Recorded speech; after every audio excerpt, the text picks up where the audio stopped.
Welcome to the Monthly Movie Dispatch, the movie review show from friends you can trust. Every week we broadcast a review of a new film, talk about some film news, and recommend what to watch. We've been talking, critiquing, and gushing over movies since high school, and we aim to bring you honest conversation on relevant cinema. I have here with me Nick Moffat. What's up? How's it going, Nick? And also Cal. How you doing, Cal? Hello. Hey. I'm doing pretty well. And I'll be your host here, Said Brandon, on this week's episode of The Matrix Resurrections. Yep, so we have me and Nick here with video and Cal in the background. We'll be on Discord talking. But let's go over our opening topic. What I want to know from you guys for this huge build-up to the fourth film in this saga. What is your relationship to the original Matrix trilogy, and what's your kind of level of fandom up until this point? It'd be good to Huge build-up. I don't know if that's. I don't mean to critique you immediately, but huge build-up to this movie. I feel like no one was asking for this movie. That is true, right? I was just talking. Totally. But I know you were. I just like this movie is so weird. I just off the bat, I want to make this episode as weird as possible because this movie is where did this film way come from? weird. Yeah, and there was not a huge build-up for it. It came out of nowhere. It came out of nowhere. Probably Anyway. just coming out of Fox, 20th Century Fox's desperation to I don't know, get something big going and rolling to see if they could land big. Warner on Brothers, the, right? Is it Warner Brothers? Warner, Yeah, yeah, Warner Warner Brothers. Sorry, Brothers. to see if they could get something going in this like franchise-based, cinema that we have right now. And Totally, absolutely. And but it would be helpful before going into the actual review of the film to just see what you like, what's in your guys' past, and how do you feel about the original movies. I guess I'll go first. This was obviously, probably all three of us are going to say the same thing. The first Matrix was a very formative movie for me. It was a movie I saw even before I loving movies. And when I did see it, though, I got obsessed with it. Maybe this was like fifth grade, sixth grade for me. I was too young to see this R-rated movie, to be frank. But I got obsessed with it, even at that young age. I watched it dozens of times, like tried to figure out all the little secrets to it, to know exactly what was going on. I mean, this movie came out in 1999, right? Yeah. Okay. Yep. So yeah, I was still pretty young when I saw this. However, the sequels to this movie, Reloaded and Revolutions, came out like during high school for me, and that was one of the first major movies I ever anticipated. I was obsessed with the Matrix Reloaded trailers that were dropping every month leading up to that release. And when I saw it, I was so hyped, and I remember like shaking in that movie theater when I saw Reloaded, and I think I was mixed going through it. Like I was let down, but also blown away at still how like badass and intense like it affected me as being, in high school. I'll pass it off to you, and I'm sure we'll keep circling around. But I want to know your history with this movie, Nick. Yeah, so Brandon, I mean, I'm basically seconding everything you're saying. I remember the first time I saw this movie, watched it with my parents, a friend, Wayne Barlow in New York. Shout out to Wayne. There's no way he's listening to this.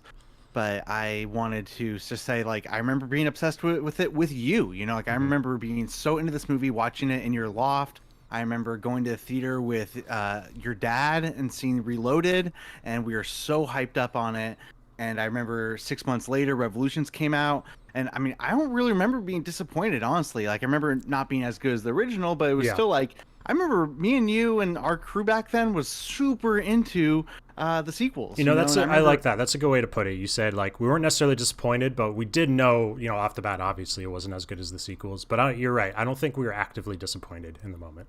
Yeah, because I mean, I remember being hyped for Revolutions. I remember going to theater, like really pumped for Revolutions, and I remember the theater size, like not the theater size, but like the crowd being considerably smaller for Revolutions. It was like everyone went to Reloaded, and then like no one came out for Revolutions, and I'd be kind of surprised about that because I remember then even getting them on DVD and watching them at your house, like marathoning like all three of them, and then like trying to put the pieces together and stuff. Yeah, and we would pausing do at certain the times. single day marathons, and I remember the Animatrix was even in there, well yeah? spaced out. Like we would watch 3 episodes of each Animatrix in between like the different films. So we did it like chronologically. Then we had some of the more oddly like odd storylines of the Animatrix in between 1 and 2 and 2 and 3. And it was like a 10-hour, 12-hour, days event. It was really fun. We used to do those. Yeah, it was great. Yeah. And then honestly, they had such a bad reputation for after high school. I don't think I went back and revisited those movies until like recently. Like I rewatched Reloaded last year, I think, and I think I watched it again this year. Like I've watched Reloaded like twice fairly recently, and I actually don't know if I've gone back to Revolution since. So I watched all 3 of them a ton back then. I've watched the first one a few times since, and I watched Reloaded recently. But you said something there. You haven't gone back to Revolution since. Like I think, like in the moment, I would watch all 3, but afterwards I continued to watch Reloaded every so often, just for its like visuals and its action and the huge set pieces. But I think for some reason, like Revolutions fell off for me. And that one I really don't remember well because it has been so long since I've seen that one, even compared to Reloaded. Yeah, I have a lot of fun talking about The Matrix, but yeah, I haven't gone back to Revolutions nearly as much. And yeah, like Reloaded, like parts of it totally hold up. Other parts of it are still kind of confusing to me and like questionable. But I'm gonna throw it to Cal because I know he's got thoughts about this. As our resident Matrix guest right here, our expert. Matrix expert here, yeah. So I mean, I think similar. We're all like dudes of a similar age, and I feel like, most people our age are in the same boat of just like, oh wow, seeing the Matrix blowing their mind, and then Reloaded and Revolutions being like, I'm not sure if that was exactly the thing that I was hoping for, but I don't know, it had cool stuff in it, and then not thinking about it for 10 years. Yeah. And I'm definitely similar. And it was a few years ago, probably 2018 or 2019. I went back and rewatched the whole series, and including Resurrections. My hot take is that I think each Matrix movie is more interesting than the previous Matrix movie. Which is not to say that the original Matrix is bad or anything. Define more interesting. What works about the Matrix is that it's a very straightforward story. It's like kind of a classic, like, oh, this guy discovering something about himself, stepping into a larger world, like fulfilling this prophecy, becoming the chosen one, and that's a great story. Yeah. And I think it's way more interesting to interrogate that idea and actually deal with the idea of like, well, is this a real thing? Is that how the world works? Is this how we should expect the world to work? Is like there's a chosen one who will fix every problem for everybody, or like is the world more complicated than that? And also, here's a bunch of bonkers sci-fi nonsense that is really fun to parse and talk about as well. Yeah, I found that really interesting.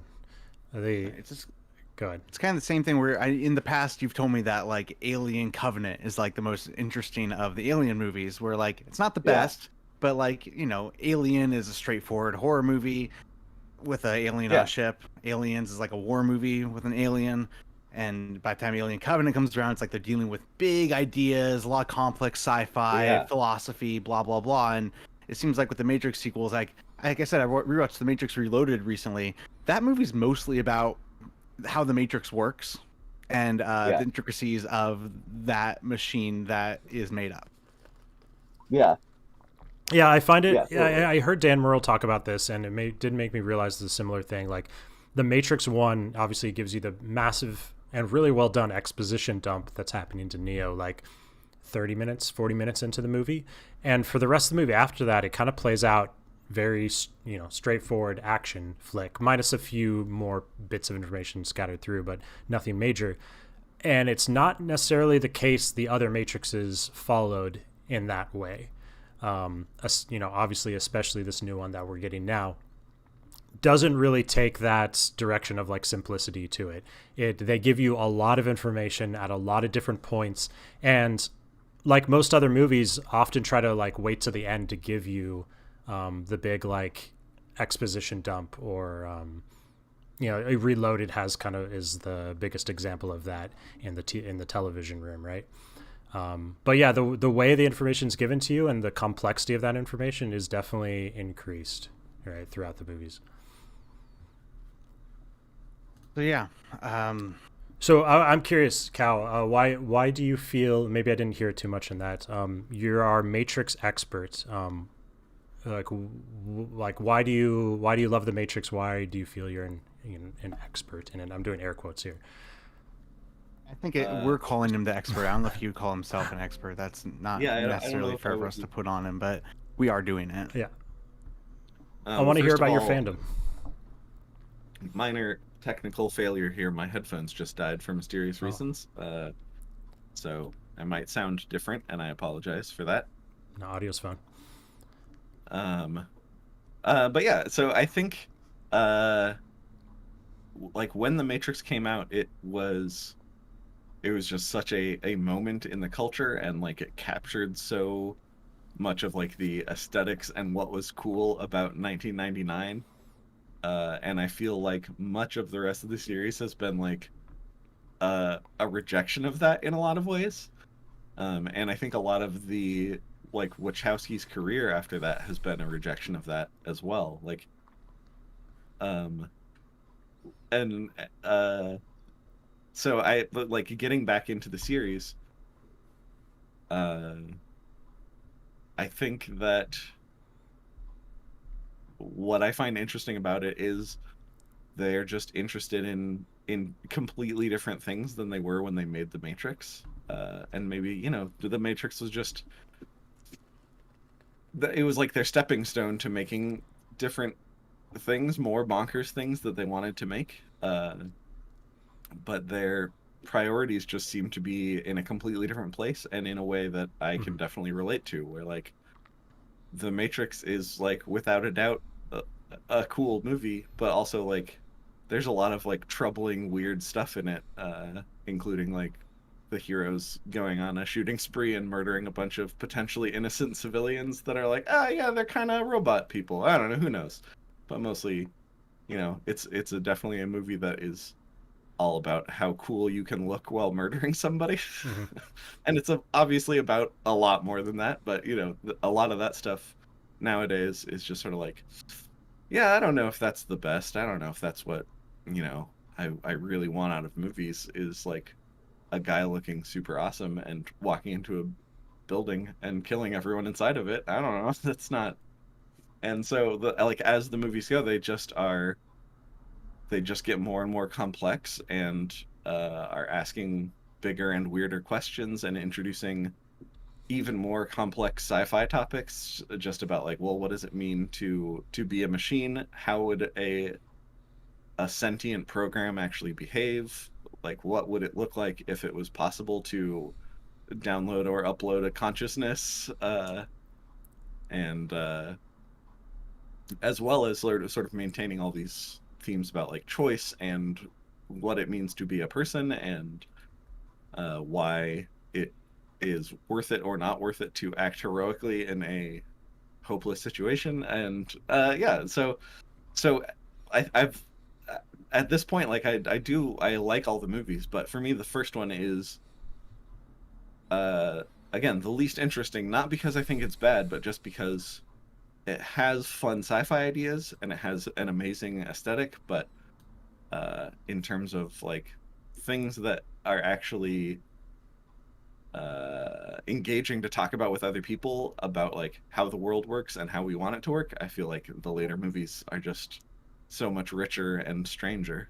Okay. Yeah. Real quick, just to echo kind of what you're saying, like I think I love the first one. I think the first one's like a perfect movie. But like watching the first one for the first time, like nowadays, like my wife Shannon did that last year. She watched the first one and she was like, yeah, it was good. I mean, I've seen that story before. So yeah. these kind of movies exist, the hero's journey type movies. So that's kind of what you're talking about. Like the first one is Yeah. it's basic comparatively Yeah. to how complex the later ones get. Great Yeah. action has now existed, in American movies for a while now, and you can find them everywhere. Even that is not as groundbreaking. So you're talking about big and weird, and The Matrix Resurrections is definitely that. So I want to get into it. So let's talk about it. So our main review for The Matrix Resurrections, the fourth film in the Matrix series, directed by just Lana Wachowski this time. Plot description. Return to the world of two realities. One, everyday life. The other, what lies behind it. To find out if his reality is a construct, to truly know himself, Mr. Anderson will have to choose to follow the White Rabbit once more. All right, so The Matrix Resurrections stars Keanu Reeves and Carrie-Anne Moss, along with Jessica Honwick. I don't know how to pronounce his name. Yahya Abdul Mateen, Jonathan Goff, and Neil Patrick Harris. This is now in theaters and also is just streaming on HBO Max, so anyone can pick this up and watch it in the living rooms if you want to. Nick, kick us off. I want to know your initial opinions on the new Matrix film. What did you think? Okay, initial opinions, no spoilers. We're gonna go to the spoiler section here pretty quick. Yeah. So I just wanted to say I really enjoyed this movie. I had no idea what to expect. I had hardly any expectations, to be honest. Like I really was like, I don't know if I'm gonna like it. I don't know if I'm gonna hate it. I really don't know what it's about. Like I saw the trailers, but I feel like the trailers didn't really give away too much, except like more Matrix stuff. And yeah, I went in and it was not what I expected. And I would say I don't know if anyone would have expected what it turned out to be, but I thoroughly enjoyed it. I laughed a lot, and I engaged with the material. And when it was over, I said I can't wait to watch it again. So I almost watched it this morning before we recorded this. I watched it last night in theaters, by the way. So I was ready to watch it again this morning, but that didn't work out. But still, I'm very excited to watch it again. All right, and Cal, what's your initial thoughts on The Matrix? Yeah, I think it's great. I've seen it once and I can't wait to see it again. And I think it is basically a perfect movie in maybe the exact opposite way that the original is a perfect movie. Okay. Big opinions here, and I'm gonna be the downer on this film, but maybe that'll be good for the conversation. Yeah. I really did not like this movie. I was really let down going into this. I remember we said out loud, saw this with Brett or Sean and a friend, Brett. We said out loud like what we thought we were going to get ourselves into, and I was like, if anything, the Wachowskis are known for being like ambitious but messy. And I even love Cloud Atlas. Like I actually freaking love that movie. But some of the others they've come out in the meantime as well. Like it's messy, but man, it's cool to see such an ambitious film. And so I figured I was at least going to get that. And I had my hopes, kind of still turned down. And I don't know. I think it was sadly even worse than kind of what my expectations were going to be. And it definitely was messy, but I don't even know if I got the ambitiousness out of it like I did some of their previous films. And yeah, there's just like a lot of fronts. There's some small pieces I was on board with, and I'm excited to talk about like details with you guys. But overall, I thought the movie was much more poorly made than some of the past works. It kind of looked cheap pretty often. There's a lot of things really pulling me out and distracting me at times.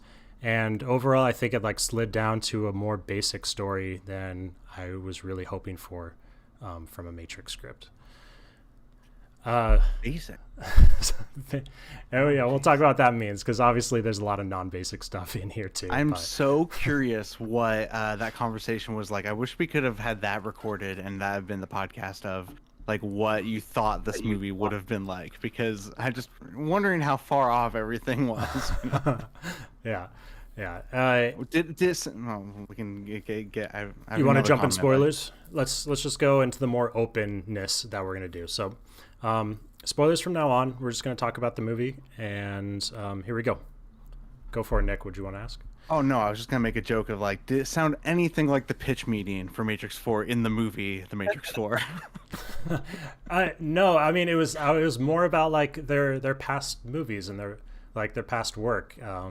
Sense8, like yeah, I saw the entire first season of that show, and I was like there's a lot of like poorly made things in this series, but like holy crap, this is like such an insane idea to put on screen. Like no TV show is like reaching for this amount of craziness in one thing. And they were able to like pull it together in enough moments throughout the series to make it like enjoyable and impactful, even amongst its like sloppiness. And that's, you know, kind of the exact same critique for like Jupiter Ascending, with how eye rolly that movie is, but there's like so much going on, it can still be entertaining. And people think that about Cloud Atlas, though I'm just like full fanboy over Cloud Atlas, and so on with a lot of their career. So Yeah, that's it. No, not just you. I just like I'd be curious what Sean and Brett were thinking too. Like, just the expectations going in this movie. It seems like they wouldn't be anywhere near what people would think, and would think this movie would be, and and then there was like literally a pitch meeting in this movie, and it was just we have to reinvent action again, and stuff like that. Yeah, and oddly enough, I like that scene was really fun and funny to me. Actually, I'm guessing it worked for you guys too, but I was like kind of like following on board with whatever they were whatever rabbit hole they were pulling me down through that like first part of the story. Game developer Neo and self-reflective board meetings and mentioning Warner Brothers inside of it. Like I was kind of laughing out loud in a genuine way while it was happening. Well, let's slow down a little bit. Let's set a little context or something, because like again, this movie's like, I feel like me and Cow talked about this movie right after I saw it last night. Like I called them up, and like I feel like there's this thing with this movie where like you're on its wavelength or you're not. Like it's the kind of movie where like I finished it, I walked out and I was like, that was a blast. I can't wait to think about this more, watch it again, talk about it. But also I feel like there's gonna be a lot of people that don't like it. And also, I thought that you and Sean were recording this episode last night, and I was like, man, they're just gonna hate on this movie. Like, I was actually like looking forward to like hearing you guys hate on it, because it was just gonna be so different. Well, it was just gonna be so different than what I was thinking. What me and Cal were literally talking about, because we were just geeking out on it last night. Just like, this movie is crazy and weird, and it's all these ideas are just stuffed in it, and it also kind of like. I see the comparison to like The Last Jedi, where like that movie was full of ideas and it subverted expectations, but a lot of people didn't like it. I think yourself and Sean included, so it just like, it feels like that line again of, messy, risky filmmaking against, cleaner, I don't know, but, so yeah, I don't know. I feel like we should start from the beginning of this at least a little bit. And that I just want to say, like, up front, like, I feel like this movie tipped its hand immediately with like the first couple lines of the movie were like a black screen, and they were like, look at this old code that's being written. Why would someone go back to an old idea to tell new ideas? Yeah. Seems like a bad idea. This isn't gonna go well. Seems like a trap. And then they like go back into like the literal first scene of the movie and kind of reenact it of the first movie. And I felt like with that, it was tipping its hand, being like, this probably isn't going to go well. A lot of people aren't going to like this, but it's happening. So let's go and do it. Yeah. Yeah. Referencing Neo rerunning a simulation from his old video game code, correct? Which is what they were diving back into to find Morpheus. Yeah. Yes. So I mean, that's what happened in the Matrix. Yeah, I kind of often in the Matrix, in the game, and in the movie, and in the Matrix. But also, like, that was like Wachowski being like Lana being like, all right, guys, like that was kind of like a wink to the audience immediately that like this isn't a great idea and it's probably a trap, but Yeah. this thing is happening. Yeah, and just so you guys know, there's probably gonna be a lot of points where I just like want to talk about like old like Matrix rehashing of how the puzzle fits together, because I'm sure all of us have different pieces and can help each other out of explaining these things. And yeah, that was a big like I guess how the people from the real world were able to get into the video game to find Morpheus was like a big thing. They kind of explained a little bit, but it was a big thing I was struggling with to try to figure out. So it's in the same way that it's almost like Inception style. I think they can hack into the Matrix like always, and then once they were in the Matrix, they were able to hack into Neo's game, The Matrix, and pull out Morpheus out 2 levels into the real world. That's true, because the Matrix game is still just code within the Matrix program. Okay, yeah. And in the same way that they talk about like, oh, we're actually like we've learned how to like genetically engineer strawberries again because the Matrix has all the DNA code, because the Matrix needed to know how to make strawberries, so they're able to like pull that back out into the real world, and I think that's basically what they do with Morpheus. That was a cool idea. Yeah, but yeah, I feel like right off the bat, yeah, that first scene is like recursive and self-referential, where they're like, yeah, characters on screen are like, why are we coming back here? Like, why reboot the Matrix? Why care about this stuff again? Like, the original Matrix is still there. Why are we splashing around back in it? And I think that's kind of the whole first section of the movie is, it pulls out a layer and you realize that Thomas Anderson is a game designer who made 3 successful video games called The Matrix 1, 2, 3, and it's like a lifelike video game that looks exactly like the movies, and then people on screen just argue for half an hour or 45 minutes or whatever about like, it seems dumb to make The Matrix 4 or to reboot The Matrix. Like, what are we getting out of this? What's the point? Why do people just want us to just redo the same stuff again? Like, are we supposed to just invent a new version of bullet time? Like, Right, what's the point of that? Is it even like ethical to have a thing that's glorifying gun violence so much? Like, what's the point of doing any of this? And I feel like that is like a huge chunk of this movie is like explicitly about reboot culture and remakes and infinite sequels and Lego sequels and all that stuff. And I really love how I love how mean it is. Where I think it's really funny, but I think basically it is trying to disappoint you and trying to shove the stuff that normal people would want out of a new Matrix in your face in a way that is unsatisfying. Just to be like, is this what you want? Like, you just want your movies from your childhood again and again and again, and they come on stage and you just have to make them say the same lines over and over again? Is that what you like? Is this what you like? This dumb like rehash of the same thing over again? This is what you wanted out of a Matrix reboot? Why? What's the point of that? You're dumb. Anyway, let's talk about Neo and Trinity. And like, there is sort of this breaking point in the movie where they're like, anyway, we're done being mean to people who wanted a new Matrix. And it kind of moves on, and I want to talk about that more. But the whole first section really is meta commentary, like very direct meta commentary on like, what is the point of this?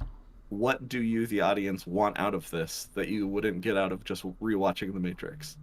So, I'm like a sucker for meta commentary. Like I've always been like, Kevin Smith like was doing it back in Chasing Amy, and I was way into it back then. And he made Janet Silent Bob Reboot, which is actually very similar to The Matrix Resolutions in a lot of or Resurrections in a lot of ways. But it's I all of that like works for me because I'm akin to that. Like I like that. So I get why someone wouldn't want that in a movie, but I have to say like they're saying in the movie like literally Keanu Reeves is going, well, they're gonna make it without us. So we figure we might as well make it. and Warner Brothers, they're gonna make it without us, and like I can't help but like laugh at that. That to me is so funny that they would go that distance. But again, I totally get why someone wouldn't like that. And Brandon, like you were okay with the first half of the movie? The Yeah, first chunk of the movie, I mean. Yeah, I think obviously I knew it couldn't sustain that, and in my head I was like racing through what the movie would become, and I had no idea it was gonna like pull out and go like so far. I was kind of thinking it would like stay self-contained in that world, but still give us like an inside like Matrix action second half, but much more contained in this like still doing like video game developer with some agents coming in. But I knew it couldn't sustain that, but I was kind of enjoying that. And when it really like kind of obviously climaxed, you guys keep talking about like that montage in the boardroom, the chasing rabbits like song comes on, and I thought it was pretty good. Like the meta commentary on top of everything is fun. Like you're saying, Kyle, like, is this what you want? And it's like no, this isn't what I want. Like maybe this is what the greater population wants, but like this is not what I want. And what I think the movie turns to end up like giving me after that, I don't know if it holds up against its like trying to be smart meta commentary. Yeah, exactly. I was so excited at that part that you're talking about, where like it starts breaking and you're like you said, your mind was racing. Mine was too, and I was going, okay, this is like the Wild West. Like I have no idea where this movie is going to go next, and that gets me so excited. Like honestly, I feel like that's kind of rare in movies these days, where I've seen so many movies, and so I have a general idea where the direction, maybe not the end point or whatever, but I know how a movie's supposed to feel and stuff, and like 40 minutes in the movie, I'm going, this could go anywhere, and I was just sold, maybe just because of that feeling that it gave me. Yeah, agreed. Yeah, no, I was actually there with the movie for this whole part and kind of liking what it was giving me, and it's like light humor on top of everything. So then to the second part, Cal, what happens in the second? Right. So here's the thing: is like the first chunk is all sort of like trapped in this recursive soup of like, are we just redoing the first Matrix? Oh, we're busting them out, following the White Rabbit. Oh, there's like this, this authority figure in a suit who like maybe he's really the bad guy. I don't know. And, but calling attention to it the whole time and being like, is this what we're doing? It's just this again. And then once they sort of escape from the Matrix, you sort of get more of a sense of sort of this wider universe now. They do one of my favorite things especially in sci-fi movies, where you find out it's actually 60 years later. It's not 20 years later. So there's been all these developments in the outer world, that there's new human colonies that they've like made peace with, not just some of the robots, but some of these developments were fascinating too. Like totally. I like some of those 60-year ideas that they were going through. Yeah, and it feels to me that like the first chunk is just like, again, kind of like sarcastic and mean about like forcing you to have this bad Matrix reboot. And then it sort of switches to being focused about what they would actually want to do, which people would find like unacceptable if this is all like if it was just, oh, it's the future of the Matrix and everything's pretty good now and there's no action and it's just people like figuring out their problems about living in a post-apocalyptic robot world where like the relative peace of Io and all of the new technology that's developed since then and the new problems they're facing, like that feels to me like they're sort of like, this is the stuff that we would like to make a movie about, but like it's not exciting enough. So I liked the answer. I liked the answer to Neo's question of like what did it all matter? My last two adventures that I went on, like, or my death. What did it affect? It seems like it didn't affect anything. And they're like, and it's it's like more of a gray area. And I liked their explanation of that. It was really creative. Like he inspired some of the machines to see their Yeah. point of view, which is like, that's a really fucking cool idea. And there's actually this like one shot, this really epic wide shot of the machine on machine war that happened. Yeah. And it's like, that's something they would give us, or like in the past, they would have given us more information on in like an Animatrix style, like side story or something. Yeah. And all the way up till, I mean, you see it throughout the movie that like some of these machines have actually come into IO to like work with them Yeah. and support them. And it's just like that's just a really cool idea on paper. Yeah, totally. Especially like given sort of the background we all have on like all the events of the original Matrix, and then to see them just like being at peace and like I love the idea that like programs like program people, which are such a huge part of 2 and 3, like computer programs that look like people, and like imagining how they behave. I love the idea that they can sort of project into the real world through this weird bubble technology, and they can at least manifest. They don't really have a body in the same way that like Agent Smith possesses that guy, but you know, they can at least like interact in the real world and like escape from the Matrix without hurting anybody. And I love that idea that like, yeah, there's so many machines and programs now that are like invested in the real world and like not even obsessed with destroying the Matrix or getting people out in the same way, because that's the other like big thing that I think the movie is kind of wrestling with, is the idea that if you gave the general public the option to live in a horrible cold underground cave in a sweater with a hole in it, like would they choose that, or would they just stay in the Matrix? And I think kind of the backbone, what's the right word? Like the heart of the conflict in this movie is kind of from the side characters. And I think the conflict in the movie is primarily between Bugs, the new captain, and the analyst. Because Bugs is like similarly obsessed with Neo, but she wants to get him out so that he can have closure and like move on with his life. And in the same way, you know, I think this movie is kind of about, really, we're just resurrecting them. Like their story was over and we're just bringing them back to life to like suffer more. Like what's the point of that?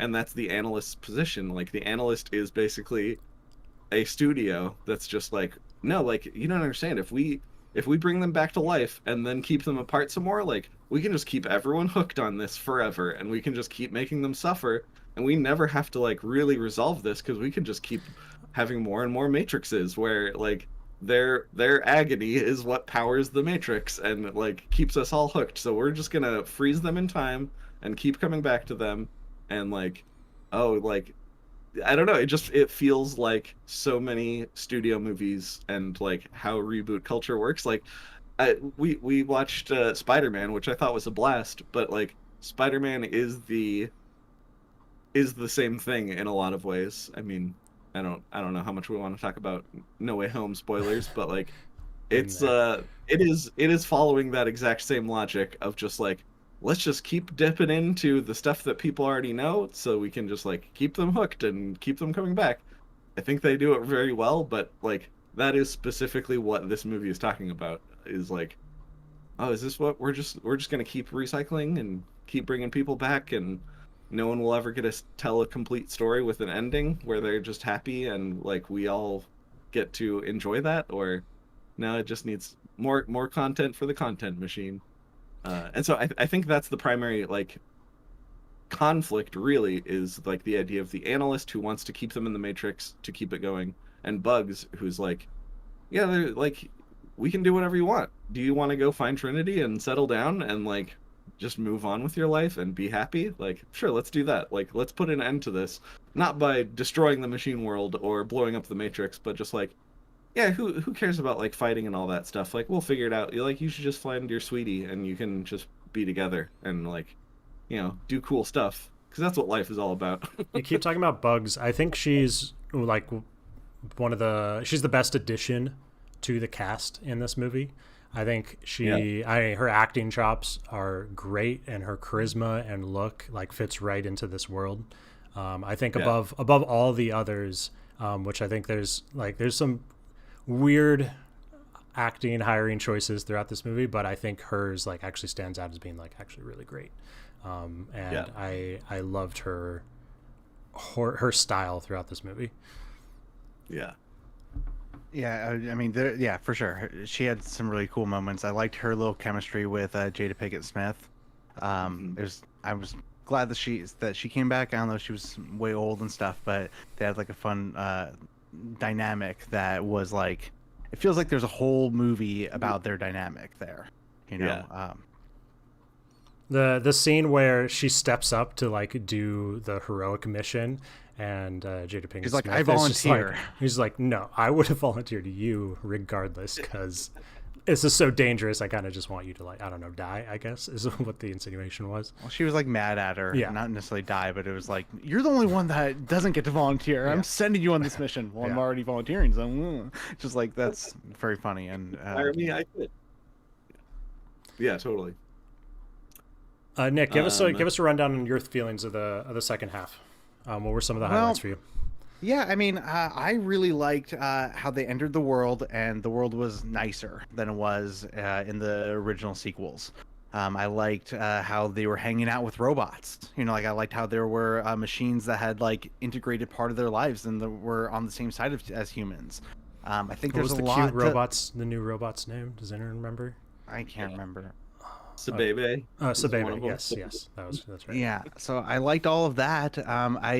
I actually, you know, was kind of with Jada Pinkett Smith a little bit. I was seeing them being like, I don't know if they need to go back in. I don't know what Neo's doing here, and I kind of think like maybe they should let things be, you know, just. But yeah, there was that disconnection of like, you know, should they be trying to get more people out of the Matrix? And I liked that question. And there's, you know, I only saw this movie last night, so I'm still like, I don't know, I'm still wrestling with like a lot of the ideas of it. It's kind of it's just, this is such a weird movie because I think structure wise, it's not like any other movie I've ever seen. You know, like, I don't know, I was kind of digging a little bit, not digging with any information, but I was like asking friends, like a friend of ours hated this movie, and I asked him like, hey, we're gonna podcast about it, like what's one of your complaints? You know, what can we talk, you know, do you have any questions that we could talk about? And he said lack of stakes, no main character died, and I wasn't even worried about it the whole time. And like I kind of get that, like the conflict. I mean, Cal, you're talking about how the conflict is about these two characters, the analyst and what's her name again? I don't know if those two ever really share a screen together. You know, it's like that's not really like like that's the metaphorical conflict. That's like the philosophical conflict. But the conflict of the movie is them getting Trinity out, but they don't even know if Trinity wants to come out. You know, so it's kind of like this weird movie where you're like, they're going to solve this problem that's not even really necessarily a problem yet. Yeah, so maybe the stakes, like also in the real world, are I really actually do agree with that criticism. I think the stakes are kind of low throughout, but like the stakes in the real world are significantly lower than they've ever been in this movie. They're kind of just fine, waiting for the final climax to happen, and the heist that happens is brief and easy and kind of simple, especially for like how, I guess they didn't build it up too much, but they mentioned how difficult it was going to be, and it kind of really wasn't. And then everything after that, they're kind of just hanging out waiting to pull the two out.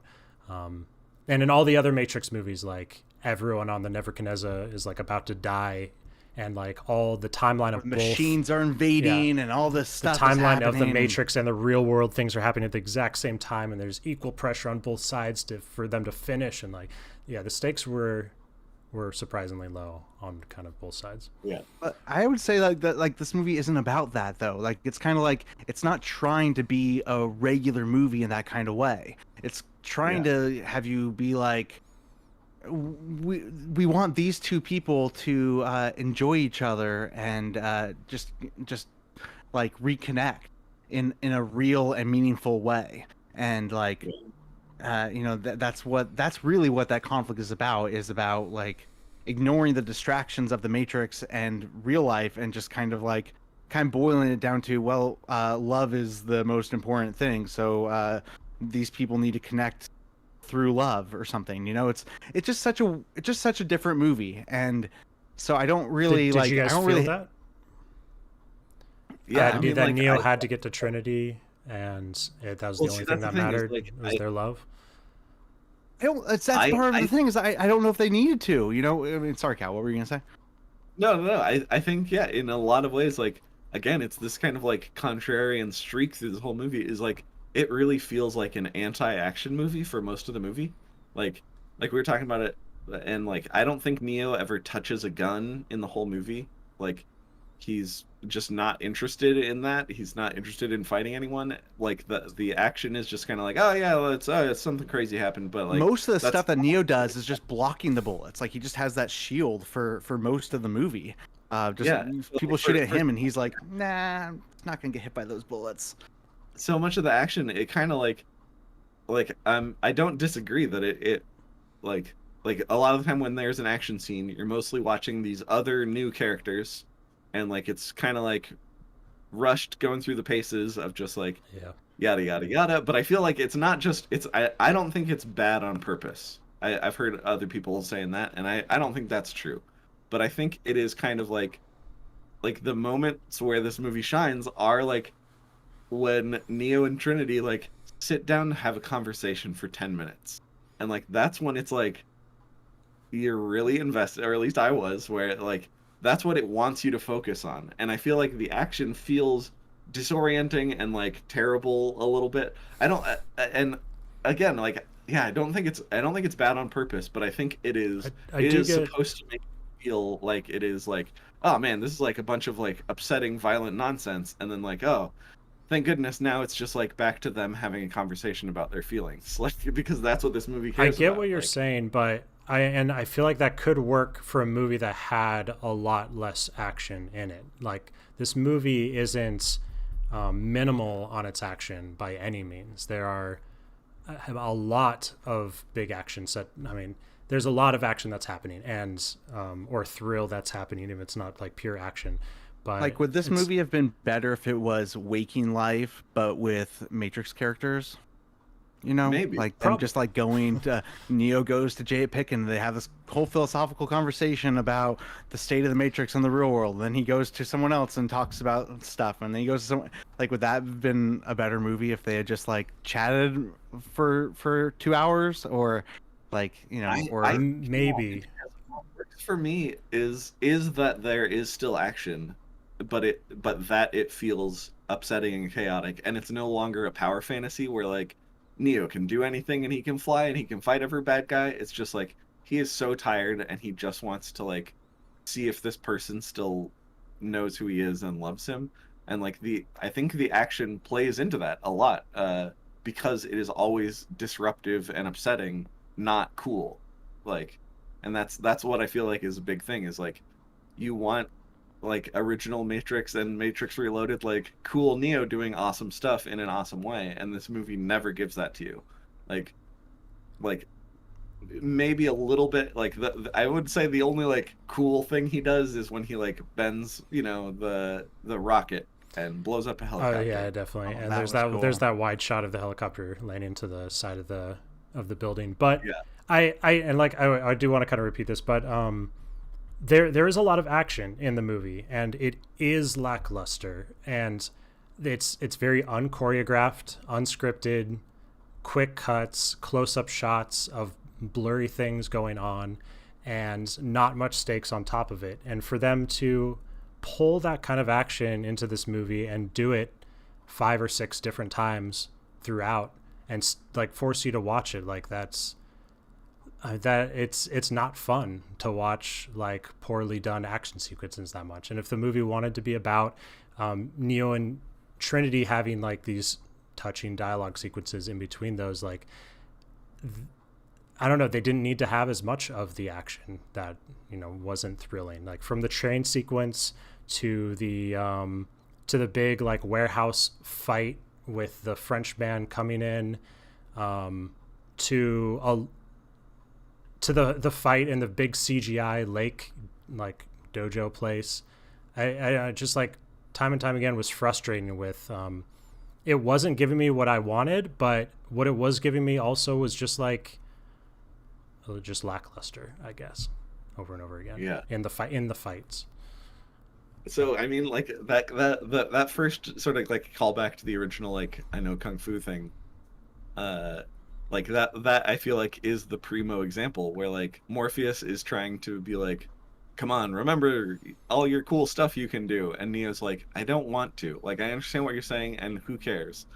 And eventually, like when he says like the callback line, it's another thing that like feels sarcastic to me. At least that's how I read it, where he's like, yeah, I still know kung fu, and then he just explodes the building they're in because he's like, I just don't give a shit. Like, why are we doing that? Like, are we just gonna redo all the fights? Do I have to fight everyone in the world again? Who cares? Like, let's just blow this up and move on to the next thing. And that I feel like is the template for the rest of the action. Where I don't think you're wrong that it is like disappointing, but I think it is drawing your focus on purpose, you know, in a negative way, which is again, I think that's a thing that I totally get why people are like, well, that sucks. Like, why why do it that way? Because it sucks to watch that way. And I think it is like in many ways this movie is just willing to like shoot itself in the foot in some ways to get its own point across and just be like, no, I'm not gonna do what you want no matter what. Like which is one of those things that I think is bonkers, and I respect and really delights me, even though I don't think you're wrong about like feeling underwhelmed or feeling like it's not really that engaging to watch our favorite like fighting guy like not do fights or not care about fights, you know. Yeah, and Yeah. I mean, part of me wonders, like, you know, personally, I don't know if how interested in action movies I am. You know, like I love John Wick, and I love, you know, I don't know. I actually don't really like action movies that much. I don't think, but like more and more, it's like we watched the Nowhere, what's that Bob Odenkirk movie? Like, yeah, like that Bob Odenkirk movie where he's getting revenge on anyone. Like, I thought that was I came out of the movie being like, wow, that was really well done. The action was great in that movie, but it actually made me sick to my stomach because I don't like this much violence. And like I watch Marvel movies, I love Marvel movies, but all the action I'm usually like yada yada yada action. Let's get to more of the characters hanging out. Like that's much more where my interest is. So maybe that's just like, you know, maybe part of the thing where I'm like, yeah, I get the action wasn't great, but you know, I also wasn't like more disinterested than I was like in other movies necessarily. You know, like I liked the chase at the end, like the motorcycle chase. I liked the dive bomber. You know, the suicide of the persons, and you know, I also even in that scene though, I really liked how they took a moment to be like, this is a real person, and now he's committing suicide because the Matrix is fucked up, you know, and so they took a moment to like recognize that as well. But again, I mean, I hear you. I didn't think the action wasn't nearly as good as the originals, but yeah, you know, I don't know. I don't really have too much to say about the action, I don't think. Yeah. Yeah, yeah, it's just too bad for a movie that spent so much time. I do wonder if there was a budget issue, not even an issue, but like man. it seems like Me and it did- Sean asked the there same were moments question. where I was like, it seems like the budget was smaller, or they didn't want as much of a budget or something. But One of the first things I said to after I saw the movie was like, how come a lot of that looked so cheap? I guess I was like kind of confused. And it like just from the CGI to like some of the filming, to like the costumes at times. And we looked it up and actually were kind of surprised at what we found. It was over a $200 million movie. So I felt like I felt like the scene, like anytime they were like having a big set piece like in the streets, like it felt like an empty city, which to me also made it feel like a film set. You know, like I was like, okay, they're on a film set and they're just like wrecking shit. But then also I'm like, maybe that's purposeful because it's supposed to feel like a hollow city because it's not a real city in the movie. You know what I'm saying? Yeah. Like I was like, maybe part of this cheapness is supposed to make it feel cheap. Maybe. I don't know. I always thought the Matrix was, I don't know, it's still people living out their lives and like in a world day to day. I don't know. Like the Matrix cities aren't necessarily any emptier than a normal city. But this was like me in high school. Like that's analyzing the original Matrix. No, I mean, I don't think you're wrong about that. I think they're supposed to be, but maybe in that moment, you know what I'm talking about? Like when, like the final climax action set piece where they're, you know, they all come out of that building and then, you know, the army is 100%, showing up. Yeah, actually, that's a good point. And there's pieces where like my like budget radar was kind of going off where I was like, this kind of looks like television a little bit. One was like, remember the train sequence, which did have that cool idea of like a rocket going through the door and then like blowing up the side of the train. But like, I was kind of just like, why? Like the cherry blossom outdoor background green screen was just like, I don't know, it was just like so computery looking for, I don't know, the Matrix, which has just like usually has incredible, well done effects like that. I don't know. It just looked a lot more television-y than normal. Yeah. For me, especially like hearing like the budget, like my impulse, like I'm definitely not this charitable with a lot of movies, but like my impulse with the Wachowskis is like they are incredible stylists and visual artists. And so especially like knowing like they had so much runway with the budget, like the movie got delayed for a year and a half, so like they had plenty of time to like keep doing things. So like there is a part of me that's like anything that's on screen in this movie, I feel like is what they wanted, you know, and so like my impulse is to be like, what did they mean by like what did Lana Wachowski mean by this, rather than just be like, I don't know, they probably like just ran out of money. And like I don't necessarily have all the answers or think like, no, you have to like every part. Like I totally agree, like the train fight feels pretty weightless and green screeny. But yeah, that is my impulse, which is definitely like a bias for this movie for me, is like trying to figure out what their vision is at every point. You know, like you're saying, you're being your forgiveness of the film is more to be like, what were they doing here, rather than like what did they screw up while doing this part. Like, but mostly I'm saying that to be like, yeah, I'm just like in the tank for them. So there's plenty of stuff that I'm sure that I'm just writing off as like, I don't know, I'll figure that out later. It didn't land for me in the moment, but I'm sure there was a good reason for it. But it's fully possible that there was not a good reason, or, you know, they just made a dumb part or a bad part of the movie, and that's okay. Well, I mean, you can't do that for every director, but like totally. I mean, it's like Stanley Kubrick. I mean, if he's a genius, what's he trying to do? You know, I think you can do that with certain directors, and with their budget for this one, I don't know. I think it's fair, but also it's. I keep saying, this movie is just like really strange, and I think like just there's just a lot of ideas to grapple with this movie, and yeah, I don't know. I like we haven't even really gone into like, you know, the metaphors of like internet culture or, you know, hive mind type stuff and any of that. I think there's a lot of like philosophical ideas to break down and talk about with this movie. And you know, again, like I don't know, the action is just it is what it is. It's action that happens. Yeah. But I also I don't know, it's another like big thing that we haven't really talked about is new Agent Smith, which didn't work very well for me. Like I think it would have landed a lot better if it was still Hugo Weaving. Yeah. That having that gravity of an actor. Yeah, like having that guy come back but be the sort of like new version of this character, where like he is more on Neo's side than he is the machine side. Yeah, I have to say, he worked for me, honestly. I'll say it, like he worked for me. I know Hugo Weaving's better, definitely, but like he reminded me of Dennis from It's Always Sunny. He like looked like him, but like less funny and more sociopathic, which is like Dennis is already a sociopath. And I don't know, there was something about like his good looks that was like, oh, this guy is capable of anything, and I don't like that, you know.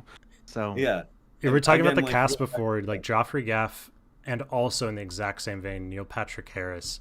I had the opposite reaction to you about their just like perfectly good innocent looks and just the way they were delivering their lines. And like probably cowed an intentional decision from Lana. Just like this whole movie is lighter in general and is a little tongue in cheek. But just the like kind of more cartooniness than them. Yeah, even compared to the original Agent Smith, like I don't know, it was kind of pulling me out of it. They're like in a, I don't know, their style of like innocent acting. One, like, to go back to the meta-ness, I think this is kind of the last thing I have to say, is like I also like that, just sort of in this meta narrative of like there's the studio system and the fans, and like I took the hive mind suicide bombers as like fans on Twitter who are like, do what I want, and there's just like a bazillion of them telling you what to do all the time and getting mad at you for everything that you do. But the Agent Smith thing I really like, because I feel like that is you know, he's literally Neo's boss, you know, telling him like, Warner Brothers wants to make another one, like we can get you what you need to make another one, but like also you're trapped in an evil system and I'm a bad person. But at the end of the day, like he does help them achieve their vision basically, and I thought that was sort of interesting that like they kind of work with this personification of evil to accomplish what they want to, in the same way that I'm sure it feels like the Wachowskis have to like grapple with the studio system and online culture to make a movie and, you know, get this stuff done, where it is like, yeah, you kind of have to make a deal with the devil, and like sometimes he'll help you and sometimes he'll stab you in the back. But I liked that development of the idea of Agent Smith as like, yeah, he's a bad person, but you know, he gets the job done. I had two questions that I just want to throw out to see if you guys have answers, because there's one that I was like really kind of confused about. One was them being able to pull themselves out of it. They no longer need to use like phone booths, right? They could take them out of the Matrix, and I believe whenever they wanted. Is that the conclusion they came to? Because I remember in the scene inside the coffee shop with Neo and like trying to get Trinity out, they're like, it's fine, we can just pull Neo out whenever things get too hairy, right? Yeah. It was hard for me to follow like that logic of what was going on, and how come they couldn't do it, like why the climax was happening if they could have pulled them out, and I must have missed something. Could you guys follow that? I think the big thing is that they can pull Neo out, but they can't pull Trinity out unless she wants to be pulled out. So it is kind of like a realignment of those stakes, like we were talking about before, where yeah, there's no ticking clock. It's just about human choices and whether or not she thinks she's in the Matrix or wants to leave. You know, like it's another one of those things where I'm like, I'm into what it's doing, where like that's us in real life. We only have to deal with people's decisions and what they choose to accept as reality and what's important, and there's rarely an evil robot ticking clock. But I also understand, like, yeah, the stakes can seem lower if it's just okay, like, and because the Matrix knows Trinity's trying to get out, they wouldn't have stopped hunting her. They would have just killed her in the Matrix and in real life because of that. yeah, or until she I gets think out. in the original Matrix they talk about like you have to want to get out, or else like you will just Your like body will your brain reject it. Yeah, that's the pill. Yeah. Right. Okay. So, All right, that makes a little bit more sense for sure. And I also like, I thought it was something to do with mirrors. Like I thought they had to go out like through a mirror or something. Like it was like it wasn't a mirror phone thing- anymore, but it was a mirror that they went through or something. mirrors are like they can hack mirrors in the Matrix, which I kind of like, again, like this idea of like video game stuff in this, where it does like just, you know, making reflective surfaces in games was like famously very hard. So I like the idea that you can't get out of the Matrix through a mirror. I don't think. I'll have to rewatch it to double check, but I think it's that mirrors are easy to hack to move around within the Matrix. Okay. Okay. So like As they you can move just, like, closer, it'll get larger. I liked that line. Yeah. How am I going to fit through Yeah. this? All right, guys. Any final thoughts? I thought you had one more question. Or Oh, okay. I did. I want to. What was going on in the warehouse sequence with the reloaded characters and the Frenchmen still wandering around like these old programs?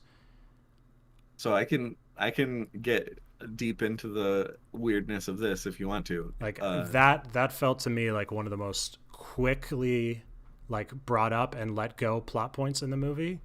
And This is I was so still much a rushing. cow question. I was trying to keep up with what was happening in that whole chunk there with those like old programs. Excuse me. So in Reloaded, when the Frenchman is introduced, he and all of his buddies are programs that have survived from previous iterations of the Right. Matrix, Mhm. including there was like the first iteration of the Matrix was a paradise, and that didn't work because people were like, it's too good, this isn't real. And the second iteration of the Matrix was like a nightmare hellscape that everyone was like, this sucks, we're leaving, and kept breaking out. And then they've sort of slowly perfected it. So the Frenchmen and all these people are like supernatural beings. So like the twins in Reloaded are ghosts. A lot of the other people you don't really see like them use powers or anything, but like I know two of his henchmen in like the chateau fight in Reloaded are named Cain and Abel, and they're vampires. Like Cain and Abel from the Bible, who like Yep. so there's just all this stuff of like there's these leftover programs who don't work correctly as the Matrix has gotten more and more realistic. And so those guys in the warehouse fight, they are people who like had worked up to the top. Like the Frenchman was sort of like at the top of his game. He had control of all these things. He was learning to program the Matrix himself and like shape the world how he wanted it. But now in this new version of the Matrix that was like being hosted by the analyst, it was like their last place to go, but none of their powers worked anymore. Like they were no longer supernatural beings. They were just exile weird people that were now past their glory days of being vampires and werewolves and ghosts and stuff like that. Mhm. That said, they don't talk about any of that at all. I think they said the word exile at some like very quickly at some point. So, yeah. Maybe. But I guess the final really point of the what question is Frenchmen what were they doing? What were they doing there? And so they know that the new version of the Matrix was dependent on Neo and Trinity and like their connection, and so they were mad that there was this new version. So their goal is to get rid of Neo and or Trinity, because then like basically they would be like the Matrix would reboot back into the previous version where they still had like their supernatural powers and they understood the programming of the Matrix. I know you can't see me right now, but I'm definitely smiling because this is like total Matrix expert why we have you on the episode. You've definitely been doing your research. Thanks for the explanation. Yeah. But yeah, like that stuff, that's something that like I realized on like watch number 4 of Reloaded, where I was like, I get what's happening now. Like or like the Frenchman's like wife is like a succubus in Reloaded as well, and she like, you know, at one point she kisses Neo to like steal information from him to give to the Frenchman. But it's all very like convoluted and not really explained. It's just because I was, you know, I've seen it so many times, and now I'm like, what was going on there? What's the deal with this? I've And been on now all the I'm in forums. way All right, Right. guys. Any final words that you want to go over for this film?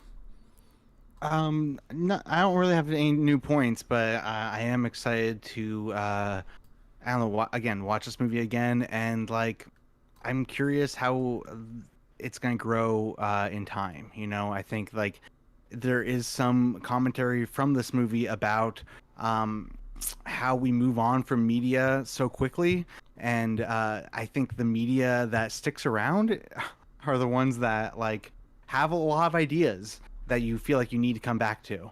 And so I'm kind of like excited to engage with this more and more over time, you know? I mean, there's a reason why we are still arguing about The Last Jedi. So I feel like similarly this might happen, except Star Wars fandom is crazier than the Matrix fandom. So 100%. As far as last things for me, I was just gonna say, especially if you found the action in this underwhelming, I would like to recommend a movie on Netflix that a person I know made.